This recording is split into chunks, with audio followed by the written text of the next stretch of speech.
I've lost 140 pounds, and no, it didn't happen overnight. In this video, I'm going to share with you the tips and tricks, including the food that I've eaten, that supported me to lose 140 pounds and hopefully is going to support me to maintain this weight loss for the rest of my life.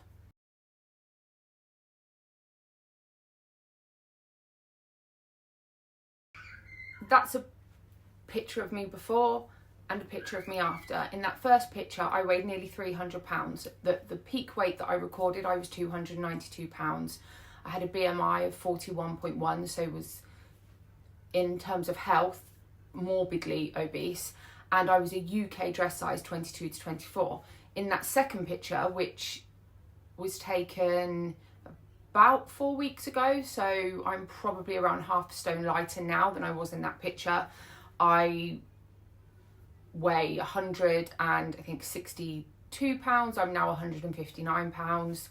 I have a BMI of 22.2 and I am a UK dress size 10 to 12. I don't know what that is in terms of US size or any other dress sizes. And in terms of stone, I started out at 21 stone 12 pounds and I now weigh 11 stone 2 pounds, and I'm not sure what that is in kilograms, but I will find out and then I will put that up here. As I said, I haven't lost that weight overnight. It's taken me a year to lose that weight, but I've lost the bulk of that weight since May of this year when I began using Mounjaro. However, there are lots of misconceptions, as I've already talked about, and lots of other people have around Mounjaro and weight loss jabs, and you still have to put the work in. You still have to make lifestyle changes, adjust the issues that you had in the first place, and that's what I'm discussing in this video. So whilst Mounjaro's been a tool, it isn't the overriding factor and it doesn't lose the weight for you.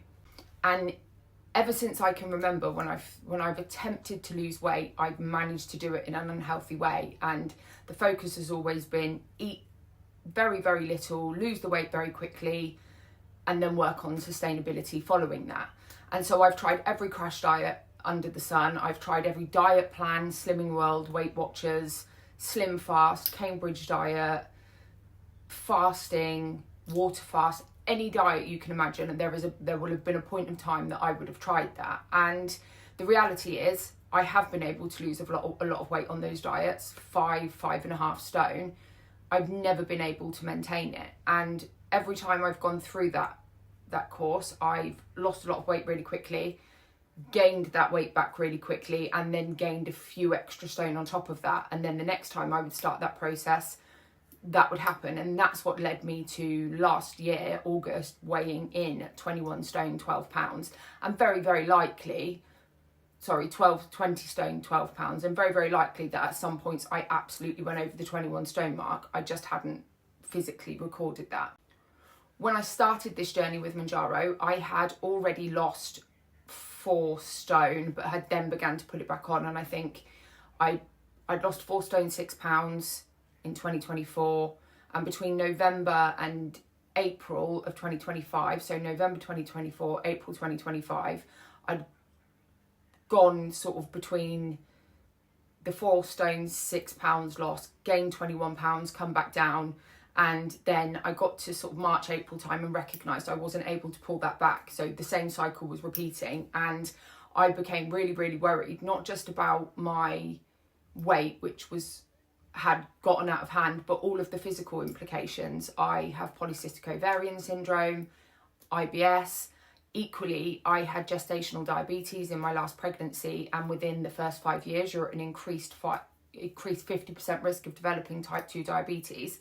I also have a family history of diabetes, and my aunt, who is no longer with us, had type 1 diabetes. So I was really conscious of that and the impact of yo-yo dieting on one's body, and also the psychological impact. And so when I started this journey with Mounjaro on the 1st of May, at that point my only goal was to lose weight. There was no intention of doing it unhealthily or healthily. It was literally just to lose weight. And then when I got to my ideal weight, I would focus on the health and the lifestyle and nutrition aspect of it. However, very quickly I came to realise that wasn't going to work during this process. And to get where I needed to be, I needed to make all those changes at the same time. And so the first tip or change that I made was focusing on small sustainable goals and emphasising consistency over radical change. So not crash dieting, not starving myself, not being overly restrictive or depriving myself, but making small edges, realising actually that I'd spent 2 decades and a bit more in a cycle of deprivation, starvation, and 2 decades later I was still here, just heavier this time. So it was around small sustainable goals, and I went into it. The first week I lost 8 pounds, and so that very much fed into that mentality of I'm going to lose all this weight really quickly. And whilst I did continue to lose big, I had weeks where I lost 2 pounds, 1 pound, but I mostly lost between sort of 3 and 6 pounds every week. I recognised it wasn't about that I'd done all this before, and it needed to not just be around the weight loss. It needed to not be so much around what the scales were telling me. Yes, that was a bonus, but actually if I could walk up a flight of stairs and not sweat, or if I could walk up the 3 flights of stairs and not take the lift at work, that would be beneficial. If I could run around with the kids a bit more. Equally, if I could focus on nutrition over deprivation, that was going to give me what I needed. And so I did what I'd always told myself I was going to do, which is that I would stop. I always had a sort of idea in my head that when I reached a goal weight or very near to a goal weight, I would eat realistically. So as long as I lost all the weight in whatever way possible, I would get to a point where I'd eat realistically, thus that cycle and the lack of change. So I came up with not a difficult plan. It was difficult to get over the compulsion of starvation is the only way to lose weight. That was quite difficult, but instead I decided that what I would do is I would have an awareness of my BMR, I would use my fitness pal, I would track my calories, I would have an awareness of macros, but it would be more around calories because it had to be sustainable, and previously I've gone all or nothing. So anytime I've tried any plan, I've gone to the absolute extreme to achieve that in any way. So if it was macros, everything was weighed, I couldn't sustain it. And so for me, calorie counting is it's calories in versus calories out. Have an awareness of all the other stuff, protein, fibre, healthy fats, because alongside Manjari there are symptoms that nutrition can alleviate, for example constipation and so on. So I decided that I would, using the BMR tool and my fitness pal, I would try and remain within a 400 calorie deficit every day. If I was super active, then I would eat more calories, but be aware of that deficit. And that quite quickly became something that I found really sustainable, and I was doing the opposite. And the hardest thing I found about that was the mindset around, you're not depriving yourself, this isn't going to be successful. And there were times on this journey that I ate more than I should of the wrong things, and I'd gained weight, and instantly my brain went, right, for the next 2 days you are going to survive only on a protein shake a day, and you'll lose this weight and you'll go back to where you were. The hardest thing was overcoming that and going, no, I'm not going to do that. I'm going to allow this weight to do what it's going to do. It's going to come off when it's going to come off. I'm going to keep doing what I'm doing, because actually that's the healthiest thing, not just for my body, but for my mind and my mindset, because the psychological impact and the mental health impact of starving yourself and depriving yourself and only being focused on the numbers has had tragic consequences in that I lost 2 decades to it. So I just needed to plow on with that, and that is the thing I found most difficult, is overcoming that mindset and changing 2 decades worth of thought processes around food and deprivation. And I don't care what anybody says. I've spoken to dietitians and doctors previously around my weight. I've spoken to family, I've spoken to friends, and there seems to be a guideline of advice. I think obesity and being overweight are one of those things that people are really judgmental about. Well, you've done this to yourself. It's greed. It's like the, no pun intended, it's like the elephant in the room. It's like people don't want to I have found in my life very few people are sympathetic to people that are overweight. And even as an overweight person, I've held myself to judgment. My own view of myself is, well, you're lazy and you're greedy. And if I'm having that own view of myself, even though I know the actual struggle, you can understand, I suppose, to an extent why this is, the wider society view of that is. And it's like any other addiction, food addiction. And actually, in some ways, albeit I've not been addicted to substances or alcohol, I've grown up around addiction, and I'm not underplaying the difficulty of addiction in any level. But equally, what I'm saying is, I think with a food addiction, you're around food all the time. You need food to survive. So in some regards, a food addiction is a really difficult one to get over, because it is something you absolutely, if you don't eat, eventually you will die. And food is something that we're surrounded by every single day because of that. It's also, have you ever been to a family event, or if you celebrate Christmas or Eid or whatever it is that you celebrate, food is a theme. Like, we come around the table and we feast. It even in places, it's a societal issue. There's either too much food or there's not enough food, and so you can't escape food. And I think when that is your addiction, it's a really tough one to overcome. I have been told by doctors, eat less, move more, put the fork down. I've been told the same thing by families and my family members, friends, other people. Oh, you just need to exercise more. You need to move more than you're putting in. And it's almost like it's acceptable to give people that unsolicited advice. Like, I don't know that. Like, most of us don't know that actually we got big because we eat too much. We all get it. It doesn't make the journey any easier, and it doesn't make the undoing of that any easier. And I don't think that will ever be easier. So I practice what I preach, and I've uploaded quite a lot of food videos and videos around what I typically eat in a week. And so I'm not going to do that here, but what I will say is what I'm trying, now that I'm below my goal weight, I'm at a maintenance phase. So what I've done quite simply is I've upped my calories to maintain my weight. And prior to that, as I said, I would stay within a 400 calorie deficit. Now that's not, to the word. There'd be times when I went over that and I would be in a calorie surplus. So I would eat more calories than I burnt off in a day. And there were times when I had a much bigger deficit. What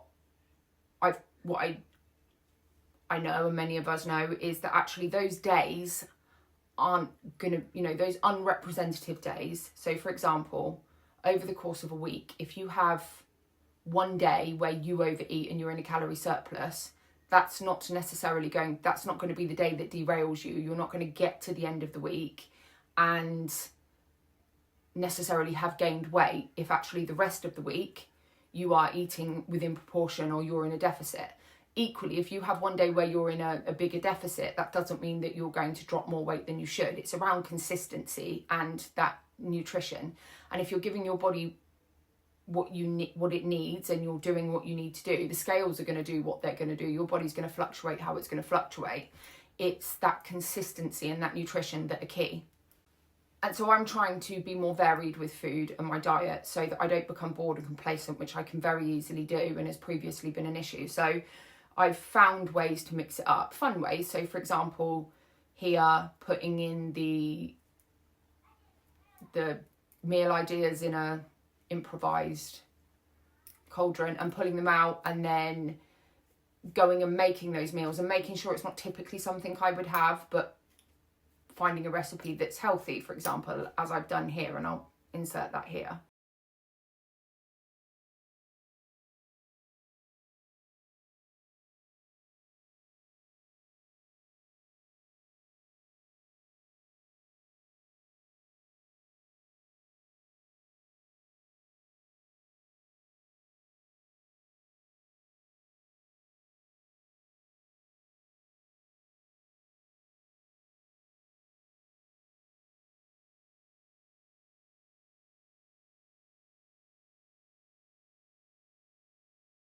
And don't get me wrong, there are absolutely times that I eat crap. There are absolutely times when I can't be bothered to cook, or, you know, the household can't be bothered to cook, and so we just get what's easier. That might be a KFC or, you know, a Burger King or whatever it is. There are absolutely times when that happens, and I'm just not as bothered by it anymore. I do know full well that if I eat 3 takeaways a day, or have a takeaway every single night of the week, and I eat crap on that, I will gain weight. And if I do that over a longer period of time, I will continue to gain weight. I'm just not feeling the compulsion to do that. And that is, I believe, a combination mostly of the GIP and the GLP-1 of Mounjaro. So it's slowing your digestive system down. It's sending the signals to your brain saying you've eaten, you're full. And it is taking away that food voice, that compulsion to continue to eat, you know, that little noise that's saying to you, you know, there's a Snicker in the cupboard, even though you've overeaten and you're full. So that's what the medication does. But equally, as I've said previously, any one of us on this medication could continue to have the bad habits. You don't necessarily have to do the work on the side of it. You could just continue to eat crap, not move very much, and lose weight because you're eating less, I suppose, is the reality. Whereas actually that isn't what I'm doing I haven't done on this journey, minus the first few weeks, as I said, when my only goal was to lose weight. So I have developed good habits, and I do believe that actually those setting myself sustainable targets and the consistency around nutrition have continued to support that in a way that no other diet plan has. Another area that I've been really consistent in is moving. So exercise, getting my body moving, burning my steps, burning my calories, burning my steps. So as I said, I use my BMR. I have got an Apple Watch. I don't find the battery on the Apple Watch that helpful. If I have a particularly active day, by 5-6 o'clock my Apple Watch has gone dead, and then I've, you know, lost data.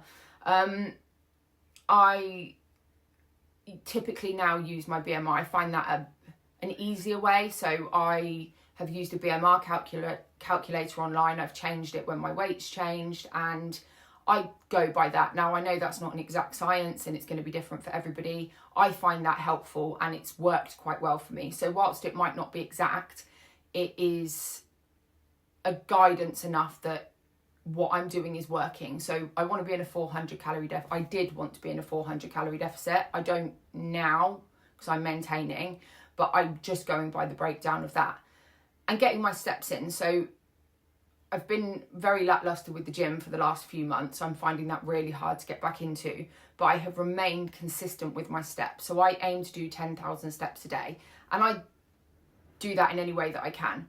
So I take the steps, not the lift at work. I move around. I'll do things like, if I'm doing the washing, I will go back and forth, not try and do it all in one hit. So for example, go take so many items up, put them away, go back down, do that, because I'm getting the movement in. And also I'm not afraid literally just to do walking on the spot and do some sort of exercise. So for example, and I'll insert it here.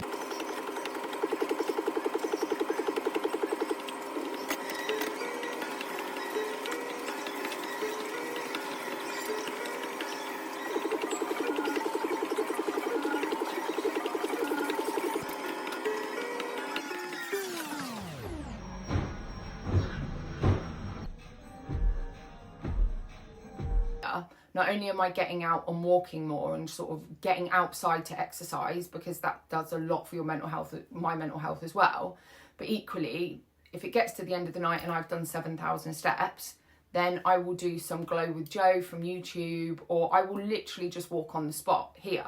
And I find that's a really consistent, helpful way to get those steps in. And whilst there are times, absolutely, I can't be bothered to do it, and I think, oh, I just can't be asked to do this, like, I'm just going to lay off for today, I never regret it once I've done it. So yeah, I have to give myself a kick up the arse to get it done. I'm not ever feeling like, why did you do that when I've done any exercise? So I know that those moments of can't be asked and can't be bothered are only going to be fleeting, because half an hour is going to go as half an hour is going to go, regardless of whether I'm walking on the spot or I'm sat on my ass on the sofa. So that's a mentality that I have maintained. And the longer I've done that, the easier I find just to get up and do it. Whereas before I would just melt into the sofa and be like, oh, I'm just not going to do it today. The more I've pushed myself and the more consistent I've been with that, the easier it is to get over that mindset, 100%. And I am more than capable of melting into the sofa and not moving for a good 5 hours. I'm just not doing that, and I am making myself accountable to get up and push myself. So the next tip is remaining motivated. Now,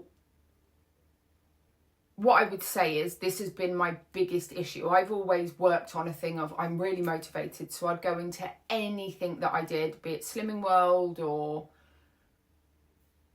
I don't know, anything else that I've done, really motivated and 150%. So, you know, in Slimming World, I'd plan out my targets, I would read the book, I would do everything that I could to be motivated, and that always had a maximum 12-week shelf life. So I would throw myself into it.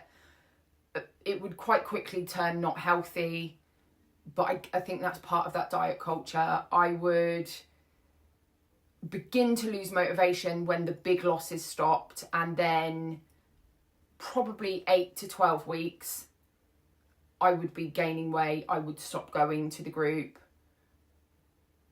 I would end up in really bad habits. So I gain weight this week, so I'm gonna do what I need to do to get this weight off so that I can go next week, and that would be the mentality. So it was never going to be long lasting.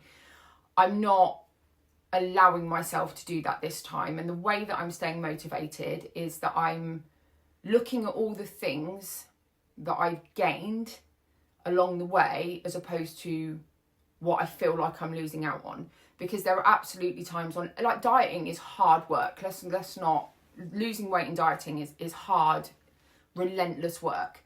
And I've been doing it. I don't know much else that you would do for 2 decades it's like Groundhog Day. You're stuck, you're doing the same thing, expecting a different result, and it's not coming, but you still end up going back there, and it takes over your life, and you're dominated by numbers and weight and all of those things. And so I think I look at what I've gained. So I could eat a grab bag of M&Ms over the course of an hour, and then I would hate myself and I'd regret it, and I think, why did I do that? Whereas I can now go to, let's just use, because I'm looking at it, my wardrobe, and I can look at all the clothes that I've gained, because actually it's not just about going out and buying new clothes, which I can do, but I've had staple pieces in my wardrobe that I've kept hold of for over 20 years, because eventually I'm going to get into those. And so I did a short, and I'll try and find a clip and put it here, of the size 10 jeans that I bought when I was 22, 23, and thought I'd actually gotten rid of, and then found them not that long ago. And these jeans had never even gone above my calves. And now I can do them up. All right, I haven't tried them on since I did that video, but when I did that, I could do them up and couldn't walk or breathe, like, and that might be slightly different now because I'm slightly lower down in weight. But that's what I do. I just look at what I've gained and what I'm not prepared to lose again. So I feel freer. And I guess it's like anybody that gets freedom. And I said this, I want to say I said it yesterday. I may not have done. I think I did on the panel that I did yesterday. I'm not prepared to lose that freedom that I've gained by losing weight and gaining a better quality of life. And motivation is going to be different for everybody, isn't it? So what motivates me might not motivate someone else. Someone else might be motivated by their BMI, for example, going down into a different range, or being physically more able to do things. And yes, I am. Those things do have an appeal to me, and they're ways that I also remain motivated. But I think, lots of weight loss and healthy lifestyle is personal to everybody, and so everybody's going to have a different reason. But I do think it's really helpful to have motivations outside of just losing weight. And some people might only be, everything else might be brilliant and they only need to lose weight, and that needs to be their only motivation. But I found that having other things that I can look at aside from just the weight loss have kept me motivated. long a journey when actually every other time I've done this, it's just been about weight, and I've not really looked at any of the other stuff because I've never achieved it. So I was always living in the future almost. Well, when you get to that weight, then you can focus on this other stuff. And actually, what I quickly learned is to properly do it and to get where I wanted to be, I needed to live in the present and let the future sort itself out. So staying accountable as well. I think this is really important because it's really easy to shift and put the blame for things on someone else, isn't it? Or something else. So I ate 5,000 calories more than I needed to today because work was shit, and that person really annoyed me, or that person was really awful to me in a meeting, and I was thrown under the bus, and therefore I've come home and I'm going to eat my anger, and that's someone else's fault. And actually, it doesn't even have to be something that extreme. It can literally just be, I can't be bothered to cook, and therefore I'm going to have this takeaway, and then the next night can't be bothered to cook and you're going to have a takeaway again. It's just remaining accountable. So when I'm struggling with any of those things, I use the online community, I watch other people's videos around how they stay accountable. I pull myself back a little bit as well, I think, if that makes any sense. So I will, I'll check my fitness pal for what I've eaten in the day. I'll look at, okay, let's just say I've had a day where I'm at my calories, or maybe I'm in a calorie surplus already, so I've already overeaten, but I want something, and how I manage that is I would look at, I'm trying to think of a recent example. So I'd either just allow myself to have it, or I'd look at an alternative that I could have. So not just having the mindset of it doesn't matter, but actually, is there an alternative that I could have to, say, that Mars bar? And there always will be. Maybe that's not a good example. But I think it's also about checking yourself and understanding that, nothing good in life comes for free, does it? Everything requires hard work. There's not anything I can think of that's worth having that doesn't require work some way. So there is a level of sacrifice, and I think that is also about keeping yourself accountable. So while there are days where you go, sod it, I'm just going to have what I want today and I'm not going to worry about it. Those days, like I said, as long as they're not representative of your overall days, then they shouldn't matter so much. But you've also got to recognise that it's around making those changes, and that's where accountability comes in. So as easy as it would be to go, I deserve this today and I'm going to have it, it's also going, yeah, but you did that yesterday, or you had what you wanted for lunch. And that's, for me, probably more so. The other example, whilst relevant to me, doesn't necessarily make sense. So for me, it is about that, recognising why I needed to make those changes in the first place, because I'm not sitting here preaching and pretending to be holier than thou, like I've got all of the answers, because I obviously haven't. I've spent over 2 decades not having knowledge, but not having the answers or ability to actually implement that knowledge to make enough changes in my life, that I didn't spend over 2 decades, most of that time morbidly obese. Not only did I lose life to that, I also put my body under immense pressure. So I'm not preaching or pretending to be holier than now. It's hard work. Like, let's not, like I said, it's hard work being on a diet and exercise, and it's always to some extent going to need work. It's like any addiction. If you become complacent in that recovery, you are at risk of not remaining in it, because actually it's hard work. And I've worked in drug and alcohol services, and I know it's hard work. Like, nobody puts in harder work than somebody in active addiction, and equally nobody puts in harder work than somebody trying to remain outside of active addiction. And that is no different with any addiction, regardless of what it is: gambling, food, drugs, drink. It doesn't matter. It's hard work, and it would be naive to sit here and say that that isn't a part of holding yourself accountable, knowing that you're not in complete control of it. Inevitably, of course, I'm not in complete control of it, because otherwise I wouldn't have lost 2 decades to it. So yeah, it is around being accountable and holding myself accountable to it, and recognizing I'm not in complete control. And if there is a time that I do come off of Manjaro, which I am aiming to, then all of these things are going to be put to the test. Because if that food voice comes back and the increased hunger, then I don't hold myself accountable and continue to put the hard work in, more so, I'm going to be back to square one. So this isn't intended to be preachy or rambly. It is just to share what has gotten me through this journey. And I've never lost 140 pounds in weight before. Like I said, I've lost a lot of weight. I've lost, I think at the most, 5.5 stone. I don't think I quite reached 6 stone. But after I lost that 5.5 stone, which was during lockdown at Slimming World, I gained all of that weight back, and I gained more.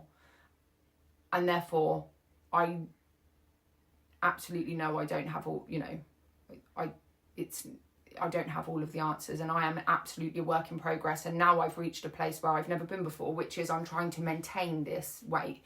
And in some ways, I think the maintenance of it, even though it shouldn't be harder, I think you're more likely to become complacent. And if you're not actively, when you're losing weight, or when I've been losing weight, and I only speak for myself, you're actively achieving a goal. So if you've got a figure that you're trying, like a weight loss figure or a clothes size or a BMI change or whatever it is, if you've got an active goal you're working towards something. For me, being in maintenance, yes, I'm working at something. I can't remember where I was going with that now. I just recognise that I've not been here before, and now I've got to maintain this, and